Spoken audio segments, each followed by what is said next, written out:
नमस्कार, द सूत्रधार देख रहे हैं आप और मैं हूं स्मृति झा। दिल्ली के मंगोलपुरी इलाके में 10 फरवरी को रिंकू शर्मा की चाकुओं से गोद कर हत्या कर दी जाती है। इसके पहले उन्हें और उनके परिवार वालों को पूरी तरह पीटा जाता है। मामले पर परिवार का आरोप है कि रिंकू की हत्या धार्मिक कारणों से की गई है, लेकिन इस हत्या पर दिल्ली पुलिस ने अलग थ्योरी दी है। दिल्ली पुलिस का कहना है कि कारोबारी दुश्मनी की वजह से रिंकू शर्मा की हत्या की गई है।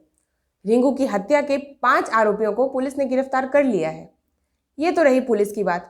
अब आपको बताते हैं मामले पर परिवार के लोगों का क्या कहना है। रिंकू के भाई ने लगभग हर समाचार चैनल पर अपनी बात रखी है। उसका कहना है कि हत्या मंगोलपुरी के ही 5 मुस्लिम भाइयों ने की है।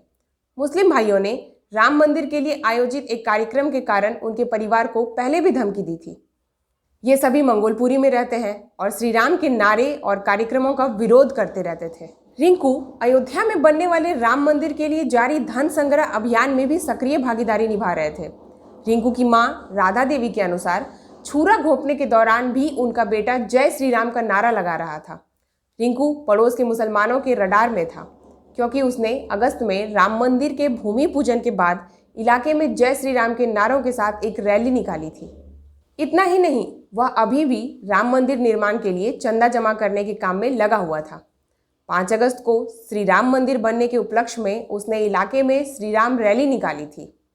उस वक्त कुछ लोगों ने रिंकू को धमकी भी दी थी और तभी से वो रिंकू को परेशान कर रहे थे। अब आपको हत्या में शामिल कुछ लोगों के नाम बताते हैं जिन्हें गिरफ्तार कर लिया गया है। हत्यारों की पहचान मोहम्मद इस्लाम, दानिश नसीरुद्दीन, दिलशान और दिलसाद इस्लाम के तौर पर हुई है। कोई बताए मरने वालों का नाम रिंकू शर्मा और मारने वालों का मोहम्मद, दानिश, इस्लाम, दिलसान। अब इसे कौन सा एंगल दें? या धार्मिक एंगल नहीं तो धार्मिक एंगल क्या होगा फिर? मृतक की मां कह रही है कि मरते मरते रिंकू जय श्री राम के नारे लगा रहा था। हत्या का तात्कालिक कारण जो हो, लेकिन हत्या जिस तरीके से की गई है, इस बात से इनकार नहीं किया जा सकता कि मारने वाले उसकी हत्या नहीं, क्रूर हत्या के इरादे से आए थे।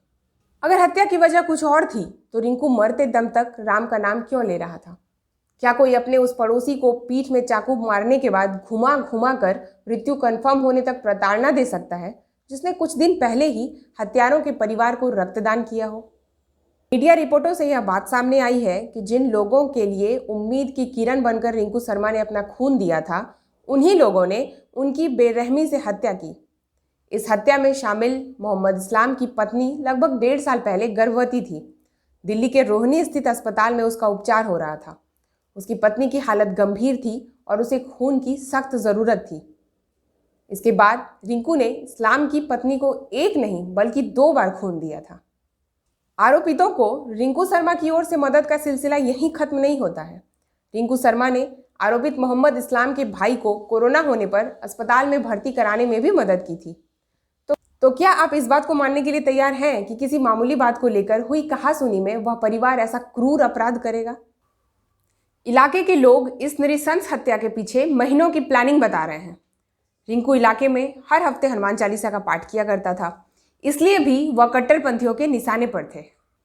रिंकू पश्चिम बिहार के एक अस्पताल में लैब टेक्नीशियन की नौकरी करता था। वह अपने परिवार का इकलौता कमाने वाला होनहार लड़का था। देश की राजधानी में एक राम भक्त की ही हत्या नहीं हुई।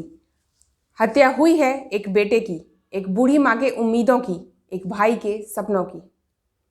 एक सनातनी राम भक्त धर्म की दीवार लांघ कर इंसानियत का फर्ज निभाता है और कुछ कट्टर मुसलमान मजहब के नाम पर एहसान भूल कर मदद करने वाले के पीठ में खंजर दे मारते हैं।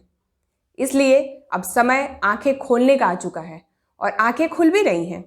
हम डरने वाले नहीं हैं, राम का जयगान करते रहेंगे, क्योंकि हमारे नसों में जो लहू है वो उन बहादुर पूर्वजों का है जिन्होंने तलवार के डर से और संपत्ति के लोभ में अपने आराध्य देवी देवताओं और अपने धर्म को नहीं बदला।